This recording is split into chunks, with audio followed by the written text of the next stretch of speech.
me cambié de, me cambié de canal y no sé si va a haber gente, pero bueno, yo sigo con esto.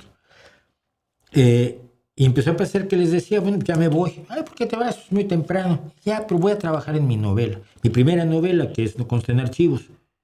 Ah, ¿cómo que te vas? Ah, la novela, sí. Es que yo empecé a escribir de verdad, empecé a escribir profesionalmente, mientras ellos pues decían que eran novelistas y decían que eran poetas, escribían un par de poemas al año y un capítulo de la novela cada 2 años, ¿no? Y el de los vitrales tenía unos proyectos buenísimos para vitrales que nunca hizo. Así que esa es la historia. Sigo con Joxan Gómez, que dice: don Mauricio, me queda clara la idea de que la filosofía no tiene relevancia actualmente, pero figuras como Sócrates, si de verdad existió, y Descartes, que vivió poco tiempo después, ¿crees que le aportaron algo al pensamiento humano? Y le digo, Descartes mucho como matemático es fundamental. Hablamos de las coordenadas cartesianas porque las inventó Descartes. Sócrates no sé. Yo sé que hay mucha gente en el mundo que piensa, actúa y siente sin necesidad de Sócrates y no parece ser una carencia relevante. En cambio, si tratas de hacer matemáticas sin coordenadas cartesianas, sí es una carencia relevante. Entonces, ante esta mención de las matemáticas, me llega un señor que es del cajón de Sartre, Monsieur Jean-Paul Sartre, existencialista, el existencialismo. Dice: señor Mauricio, para usted las matemáticas son una realidad y sirven para llegar a la verdad. Creo que quiere decir llegar, no, no,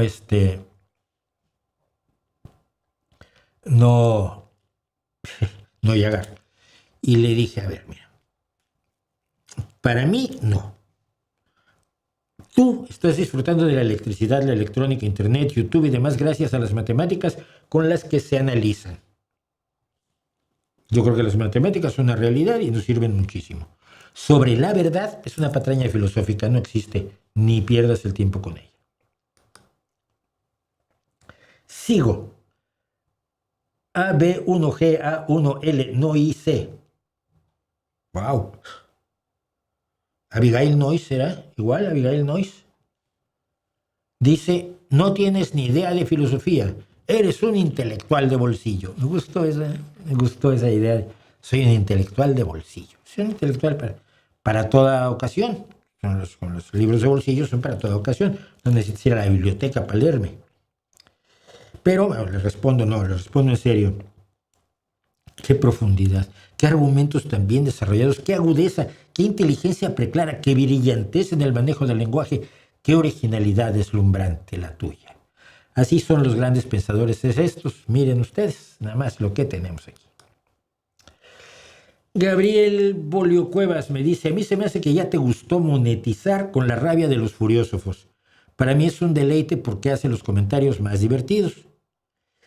Y le digo: a ver, de veras, ¿crees que monetizo muchísimo? Te voy a contar. No tengo nada que ocultar yo en la vida. El primer video de filosofía que hice tiene 96,800 visitas. Desde el 14 de noviembre de 2018, en 2037 días. Y me ha dejado la fabulosa cantidad de 87 euros con 29 céntimos. ¿En serio? O sea, las horas que yo me dediqué a hacer ese video, los 2037 días que lleva al aire,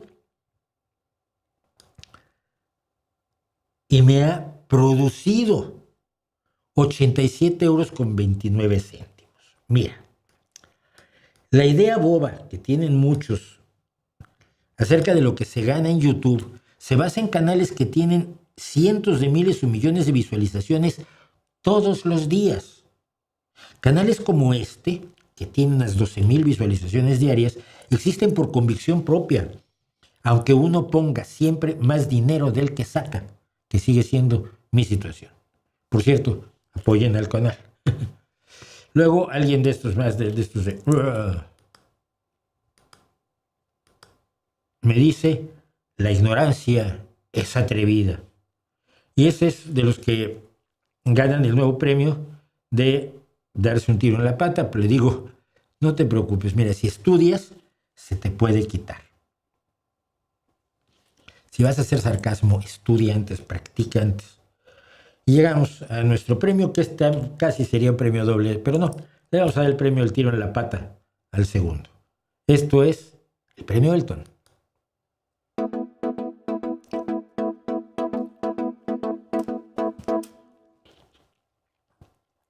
La filosofía, al igual que la ciencia, muchas veces se desdice y evoluciona, dice Liliana Plasencia 1422, conforme avanza el pensamiento, la investigación y los nuevos conocimientos. Es mejor siempre tomar lo bueno, lo que sirve y lo que nos hace mejorar. No vi el vídeo completo. No vi el vídeo completo porque me parece demasiado sesgado, y eso que soy una gran admiradora de tu trabajo y opiniones. Ay, muchas gracias, Liliana, pero no, mira, no, mira.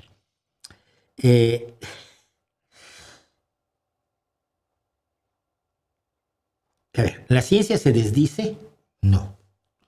Esa idea tan rara solo puede haber salido de la mente de alguien que leyó a Kuhn y pensó que las creencias previas a la revolución científica eran ciencia. Entonces dice él, el paradigma del geocentrismo de Aristóteles era ciencia, y luego lo cambió el heliocentrismo, que es otro paradigma, pero de la misma ciencia.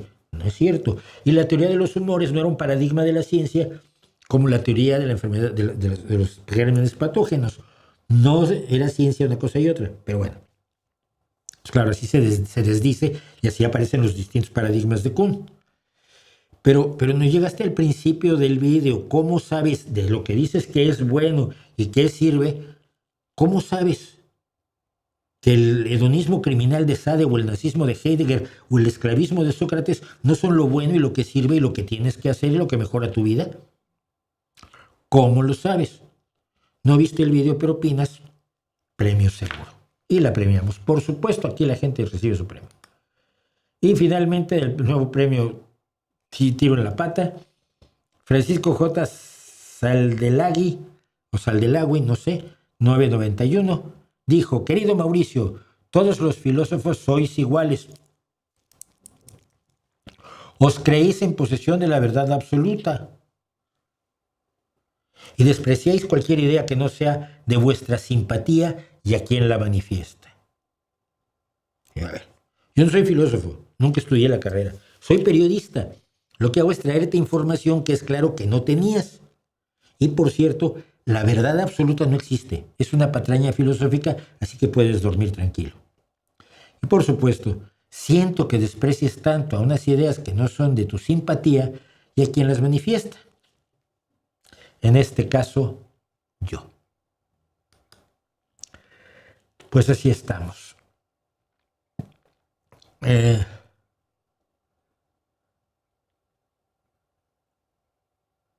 ¿Le parecen los liberales muy tibios? Sí. No puedes dejar fuera a Kobe Bryant. Mencioné a Kobe. De los 5 más grandes, si lo tengo que dejar fuera, pero tengo que dejar a él. Lo ponemos en el banquillo, que sea el primer reserva. Hay algo de Kobe, que era que sus ansias de ganar superaban su deportividad. Para mí es uno de los más grandes también. Pero por eso, en los 10 grandes sí metería a Kobe Bryant. Pero cuando hice los 5, piensa esto. Kobe jugaba la misma posición que Larry, ¿no? O Kerwin. O sea, no lo siento. Y Kobe Bryant es un grande, por supuesto.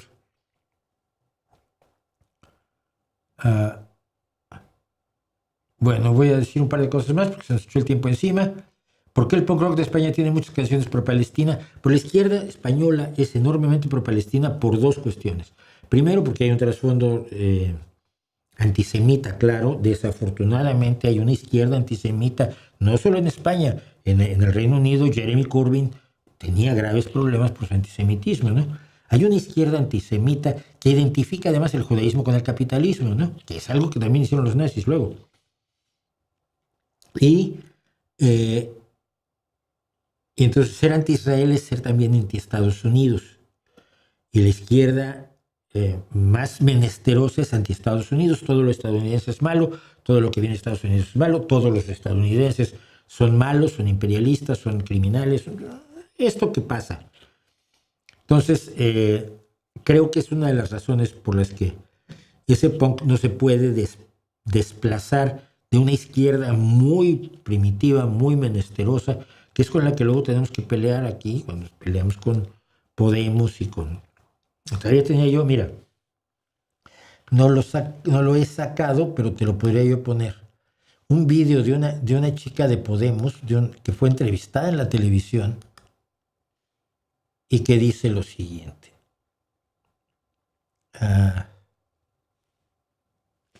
Deja ponerme para oír exactamente qué es lo que dice.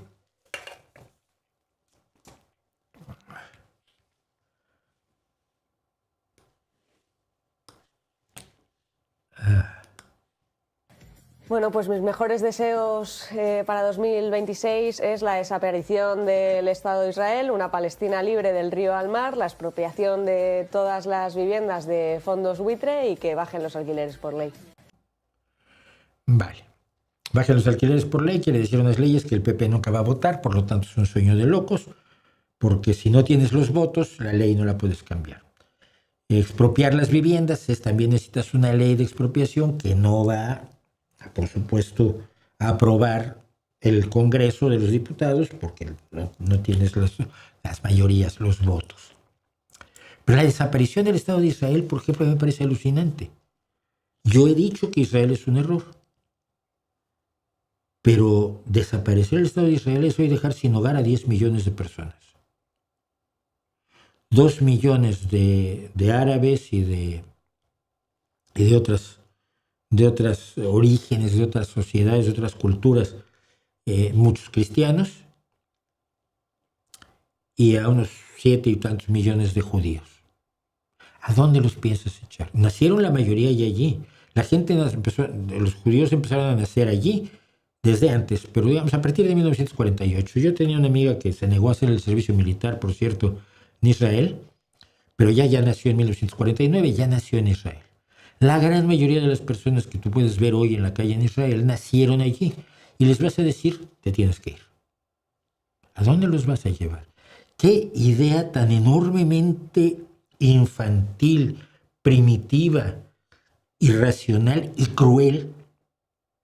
Es decir, que a 10 millones de personas, entre ellas árabes y palestinos y musulmanes, les vas a decir, no, esto ya no es tuyo. Porque Palestina está desde el río Jordán hasta el mar, destruyendo el Estado de Israel. Hombre, me parece un poco exagerado, pero es muy de esta izquierda bien menesterosa, y creo que allí hay mucho de eso. No hay una programación, una proximidad. No creo que diga programación, creo que Toro E1Y quiso decir proximidad geográfica, y no hay tanta proximidad geográfica. La mayoría de los palestinos no son terroristas, hay muchos palestinos aquí en España, y yo en Gijón he conocido a varios. El trabajo de Eduardo, me pregunta Marín N. Francisco, el trabajo de Eduardo Garzón, economista de izquierda, ¿qué opinión te merece? La peor. Es que la teoría de Garzón es que no es necesario hacer riqueza, basta con imprimir dinero. Esto lo intentó la República de Weimar, y los boxes de cerveza llegaron a valer 1.000 millones de marcos. El marco no valía para nada. Esa misma idea la tuvo Hugo Chávez y después Maduro. Imprimieron un montón de dinero y llevaron a una de las hiperinflaciones más brutales de la historia. Y pese a esos hechos, esos datos, esos ejemplos históricos, Eduardo sigue insistiendo que lo que tendría que hacer España es imprimir dinero, salir del euro y ponerse a imprimir pesetas, y con eso seríamos ricos. Nos dan 1 millón de pesetas o 10 millones de pesetas a cada uno de nosotros, porque no necesita basarse en nada el dinero, dice él. Yo creo que la realidad dice que ¿qué se puede hacer cuando la derecha usa la palabra socialista para descalificarnos, decir que somos socialistas pero no de esos que tú crees? Punto. ¿Qué se puede hacer cuando ya está? El primero se cortó, y el segundo, y el tercero, y el cuarto. Siempre han sido caras las colonias Roma, Hipódromo Condesa y Escandón en Ciudad de México. A ver, La Roma más o menos, la Roma Sur no tanto.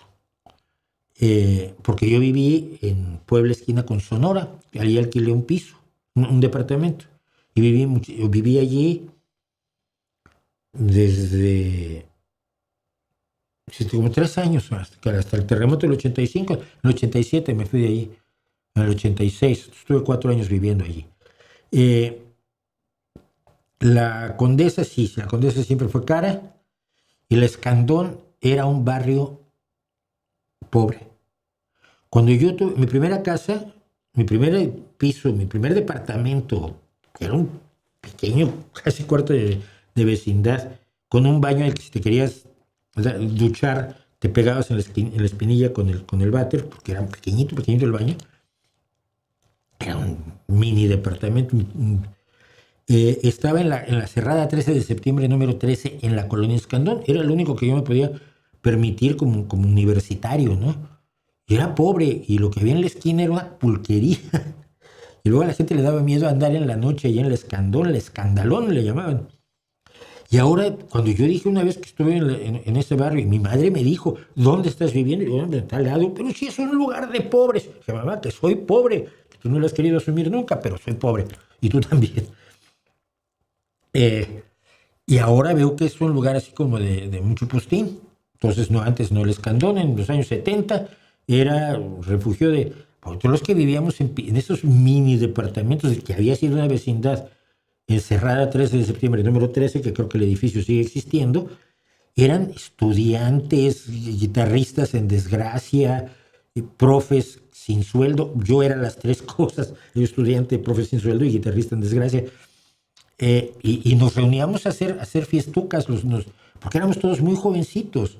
No nos podíamos permitir otra cosa en ningún lugar de la Ciudad de México. Era de lo peorcito dentro de la parte urbana central de la Ciudad de México. Así que esa es la historia. Bueno, se acabó y me quedé fuera. Dejé 1,000,000 de cosas fuera otra vez, que ya nos estamos acostumbrando a que eso me pase.